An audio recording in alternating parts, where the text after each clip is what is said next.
Hello, Om Shanti. मैं हूँ चारू सोने जी। और आज इस वीडियो में हम देखेंगे कि पुरुषोत्तम संगम युग क्या है। क्योंकि हमने कई जगह सुना है संगम युग, पुरुषोत्तम युग, लेकिन हमें मालूम नहीं है। हमें गुजराती मंत्र में भी हम जानते हैं पुरुषोत्तम महीना आता है। वो महीना ऐसा होता है कि पूरे दिन सब भगवान की पूजाई करते रहते हैं और पूरे दिन मंदिरों में भी भीड़ लगी रहती है। लेकिन पुरुषोत्तम मंत्र क्या है वो किसी को मालूम नहीं। पुरुषोत्तम का मतलब ही नहीं पता है कि पुरुष यानी आत्मा और उत्तम यानी बेस्ट। पुरुषोत्तम मतलब कि आत्मा को बेस्ट बनने का युग। तो अभी ये चल रहा है, पुरुषोत्तम युग चल रहा है, पुरुषोत्तम संगम युग। ऐसा कोई युग नहीं है जिसमें भगवान हो, लेकिन ये पुरुषोत्तम युग, पुरुषोत्तम संगम युग ऐसा है। अभी इस टाइम पे भगवान हमारे साथ है। वो हम कैसे कह सकते हैं? आपने गीता में एक श्लोक भी सुना है कि यदा यदा ही धर्मस्य ग्लानिर्भवति भारत वाला जो श्लोक है, उसमें क्या बोलते हैं भगवान?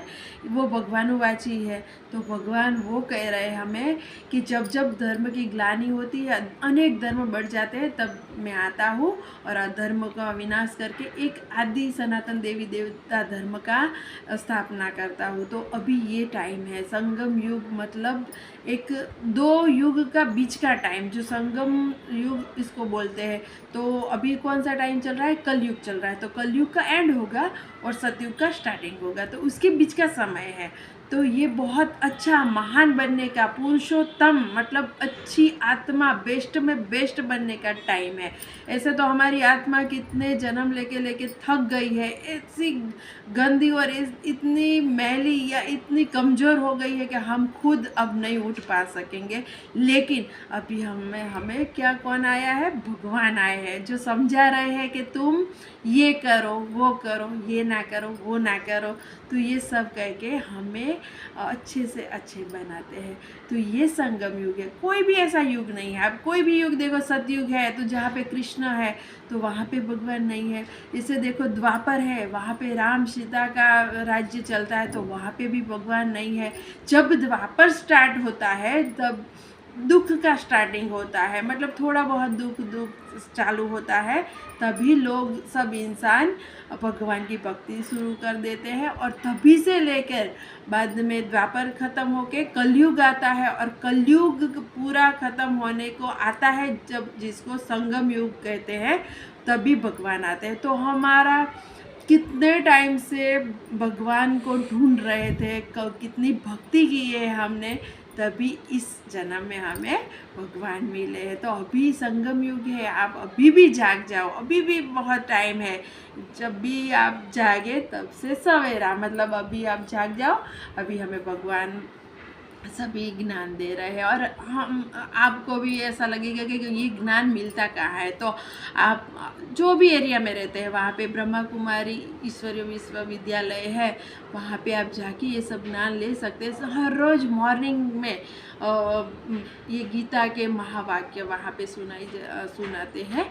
तो मतलब गीता में हम जो पढ़ते हैं, तो ये अविनाशी गीता ज्ञान है, जिसमें हमें बहुत सारे बहुत बहुत सीखने को मिलता है।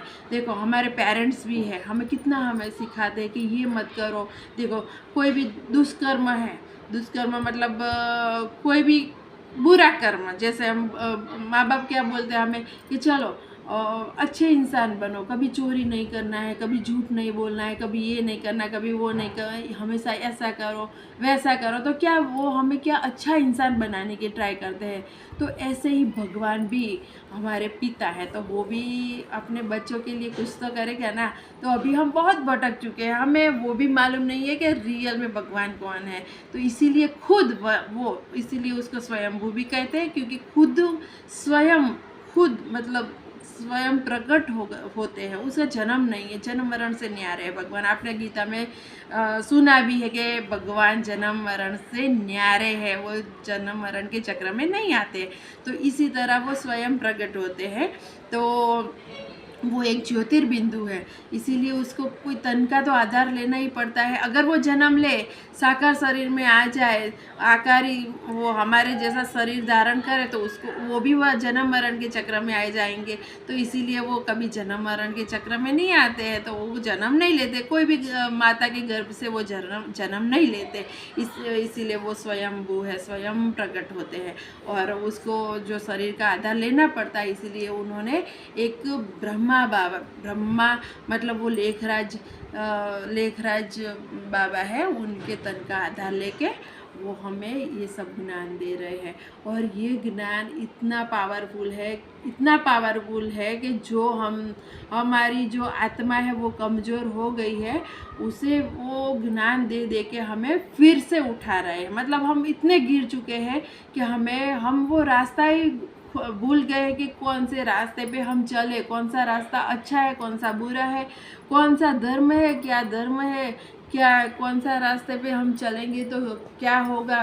तो मतलब ये सब सिखा रहे हैं हमें। तो भगवान आ गए हैं अभी, तो हमें बहुत खुश होना चाहिए कि ये युग जो संगम युग, जिसको डायमंड युग भी कह सकते हैं, कि कोई भी ऐसा युग नहीं है जो ये युग है, संगम युग, जहाँ पे हमें भगवान मिलते हैं। और भगवान सिर्फ मिलते भी नहीं है, हमारी बहुत सारी सेवा कर रहे हैं। क्यों सेवा? कैसे?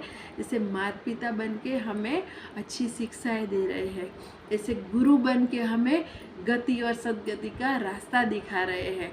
और जैसे गुरु बन के शिक्षक भी बन गए हैं, माता पिता भी बन गए हैं, और गुरु बन के हमें वो रास्ता दिखा रहे हैं गति और सदगति का। और शिक्षक बन के हमको ये शिक्षाएं दे रहे हैं कि क्या हमें करना चाहिए, क्या नहीं करना चाहिए। तो सिर्फ भगवान ही नहीं है, हमारे लिए भगवान भी है, माता पिता भी है, शिक्षक भी है, और सदगुरु भी है।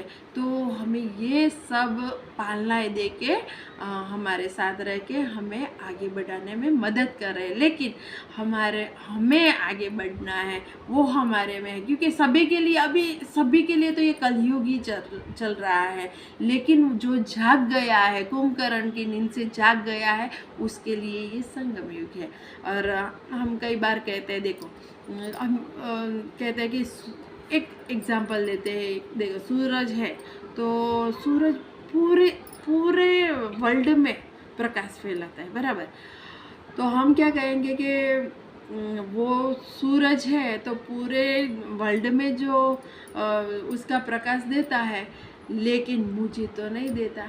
अगर वो मुझे प्रकाश तो मुझे मिलेगा, लेकिन उसकी किरणें चाहिए, तो मुझे घर से बाहर निकलना पड़ेगा, तो ही मुझे प्रकाश देगा। हम उसको कुछ नहीं कह पाएंगे कि क्यों हमें नहीं मिलता। लेकिन अगर हमें उसकी किरणें चाहिए तो हमें बाहर जाना है, घर से बाहर निकलना है।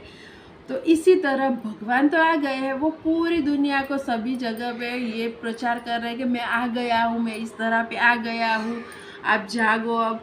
लेकिन हमें उसकी थोड़ी बहुत सुननी है। ऐसे हमें घर पे आके नहीं कहेंगे कि चलो उठो मैं आ गया हूँ तुम्हें दर्शन देने के लिए। तो इस तरह से हमें जागना है, वो क्या कह रहे हैं वो सुनना है, तभी हमें उसकी शक्ति का अंदाज मिलेगा, तभी उनसे हमें शक्तियाँ मिलेगी। और तभी हमारी आत्मा जो कमज़ोर हो गई है, वो कमजोरी में से धीरे धीरे जैसे जैसे हमारा ज्ञान बढ़ता जाएगा, जैसे जैसे हम ज्ञान हमारे में उतारते जाएंगे, वैसे वैसे हमारी आत्मा फिर से पावरफुल होती जाएगी। और यही संगम युग है जहाँ पे हम भगवान की हेल्प लेकर अच्छा जीवन जीना सीख सकते हैं और आगे भी स्वर्ग में जा सकते हैं। मतलब अभी जो हम देखते हैं कि अभी कैसी नर्क जैसी स्थिति है, कहीं पे भी जाओ दुख है, बुराइयां है, सभी लोग दुखी है, रोगों से पीड़ित है, कोई फाइनेंशियल प्रॉब्लम में है, कोई फिजिकल प्रॉब्लम में है, कोई पेरेंट्स से प्रॉब्लम है, कोई बच्चों से प्रॉब्लम है, कोई पड़ोस से प्रॉब्लम में है। मतलब कोई ना कोई तकलीफें है। लेकिन अगर हम भगवान का साथ लेंगे तो हमें कोई भी परिस्थिति, बड़ी से बड़ी परिस्थिति भी छोटी लगेगी और हम विकारों से छूट पाएंगे। विकारों मतलब क्या है? काम, क्रोध, लोभ, मोह, अहंकार, ये सब विकार है। तो वो विकार छोड़ना हमारे लिए बहुत डिफ़िकल्ट है, लेकिन अगर जो भगवान के साथ अगर हम रहेंगे, भगवान की हेल्प लेंगे, तो भगवान हमें हेल्प करेगा। तो ये सब बहुत बहुत जल्दी हम इससे बाहर निकल पाएंगे। तो ये सब बुराइयां हमारे में से निकल जाएगी, तो हम कैसे बन जाएंगे? देवी गुण वाले, देव समान, देवात्मा बन जाएंगे। तो देवात्मा कहाँ रहते हैं? स्वर्ग में। मतलब यहाँ पे ही स्वर्ग है, यहाँ पे ही नर्क है। ऐसा नहीं है कि स्वर्ग मतलब ऊपर है, नर्क मतलब यहाँ पे, ऐसा कुछ नहीं। यहाँ पे ही स्वर्ग है, यहाँ पे ही नर्क है। तो इसीलिए हम ये जो गीता ज्ञान चल रहा है, ये गीता ज्ञान यज्ञ में हमें भी पार्टिसिपेट करना है, हमें भी ये भगवान का नॉलेज लेना है और हमें भी आगे बढ़ना है। और हमें भगवान खुद आगे बढ़ाने के लिए आए हैं। ये एक आदि सनातन देवी देवता धर्म की स्थापना कर रहे हैं। तो इतने सारे धर्म का नाश हो जाएगा, सिर्फ एक धर्म बनेगा, वो आदि सनातन देवी देवता धर्म। वो देवी देवता कैसे बनेंगे, किस तरह से हम बन पाएंगे, वो हमें समझा रहे हैं।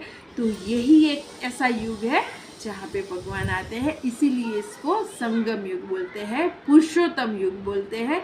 पुरुषोत्तम यानी पुरुषों में उत्तम सभी आत्माएं हैं, उसमें हमें बेस्ट में बेस्ट बनना है, सबसे उत्तम बनना है, इसीलिए पुरुषोत्तम बोला जाता है। तो ये पुरुषोत्तम संगम युग है, जिसका हमें बहुत बेनिफिट लेना है। आप भी अगर इससे अधिक जानकारी लेना चाहते हैं तो आपके नज़दीक के एरिया में प्रजापिता ब्रह्मा कुमारी ईश्वरीय विश्वविद्यालय, जिस सेंटर का नाम है, वहाँ पे आप जाके और भी इंफॉर्मेशन ले सकते हैं।